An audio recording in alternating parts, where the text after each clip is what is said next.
Hey y'all, welcome to my channel. My name is Sydney from wildsoulblog.com, where I share recipes, celebrate motherhood, and the simple joys of life. Today I'm going to talk about sourdough starter and how you can use it in your kitchen.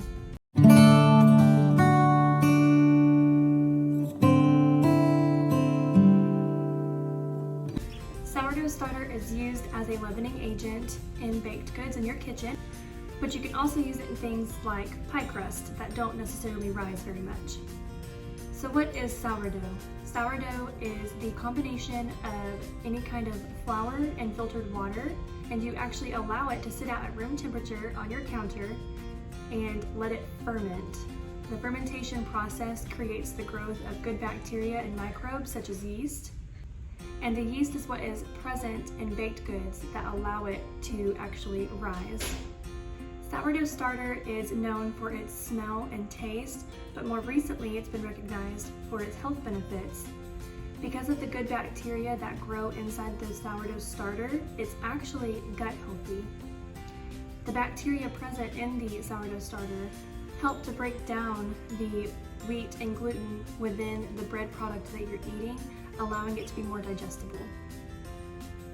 Making a sourdough starter is not complicated. You will just need a couple of things to make it. Just grab yourself a glass bowl. I prefer using glass because I can see through the bowl and visualize all of the bubbles and the activity going on within the starter. A wooden spoon for stirring, and measuring cups. Within all of those tools that you're using, you need to make sure that none of them have metal. Metal can actually react with the good bacteria inside the starter and kill it, which then ruins the point in even having a sourdough starter.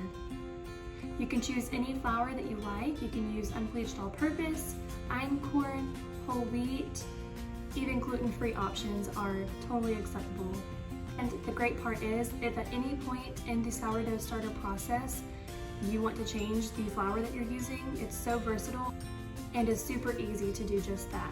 So let's get into the actual process, and I'm going to walk you through every single day, all of the steps that I took to create my starter from beginning to end, all the way up to maturity, and being able to use it in recipes. On the first day, you're going to take a glass bowl, a tea towel, a wooden spoon, and your measuring cups. Place the bowl in front of you and combine 1 cup flour and 1 cup water. Stir vigorously and be sure to scrape the sides of the bowl. The reason you need to stir vigorously is to make air incorporate into the sourdough, and that helps the bacteria have access to air within the starter.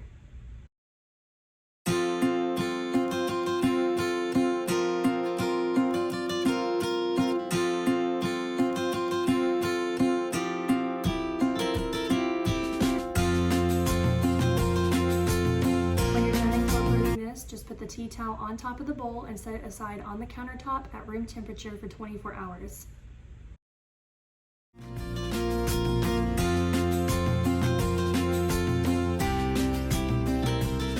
On day 2, you're going to take your bowl, remove the tea towel, and stir. Then take your 1 cup measure and remove 1 cup of sourdough starter. This is called discard. It is not mature yet and will not have any good flavor or benefits, so it cannot be used in baked goods. You will just have to dump it down your garbage disposal or put it in the garbage. Give it a good stir one more time and add 1 cup flour and 1 cup water. Stir vigorously and scrape the sides of the bowl. Cover the bowl with a clean tea towel and set on the counter at room temperature for 24 more hours.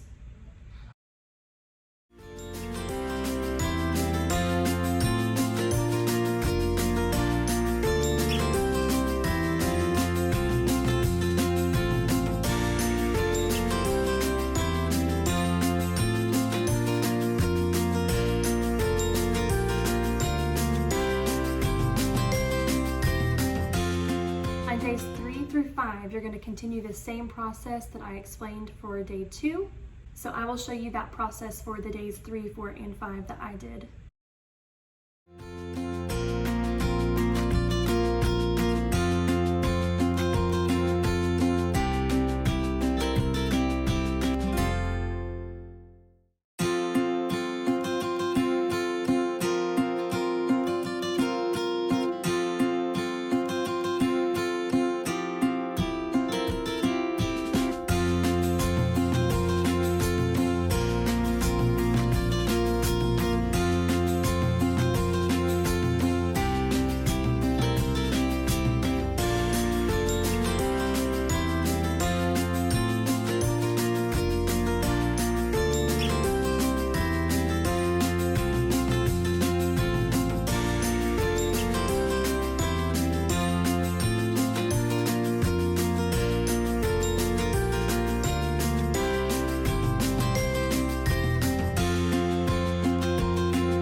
You're going to repeat the process of discarding, stirring, adding flour and water, stirring and storing at room temperature on the counter. But you're going to do this twice a day, so every 12 hours.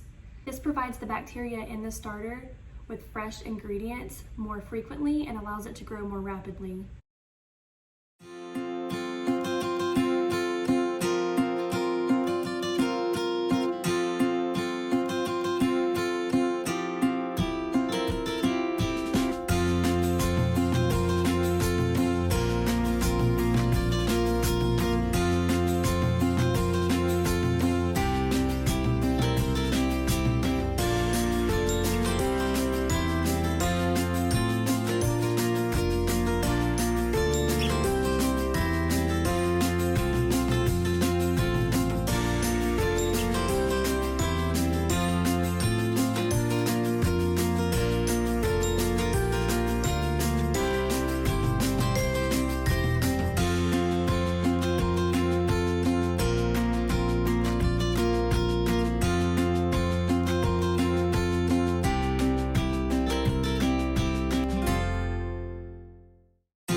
You should start to see a rise and fall in the starter.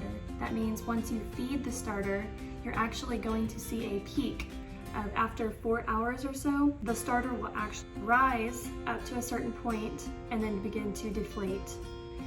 You can use the sourdough starter at this point when you start to see rising and good bubble activity, which is usually between 7 and 14 days. Just be aware that because it's not a super mature starter, it may not make your bread products rise as much as you want. I hope by watching this video you were able to learn something new. I hope you create your own starter in your kitchens so you and your family can reap the benefits of all of the good bacteria within it. Let me know in the comments if you have any questions, and I'd love to hear how your starters are going. Feel free to share it with somebody else, and have a great day, guys. Bye.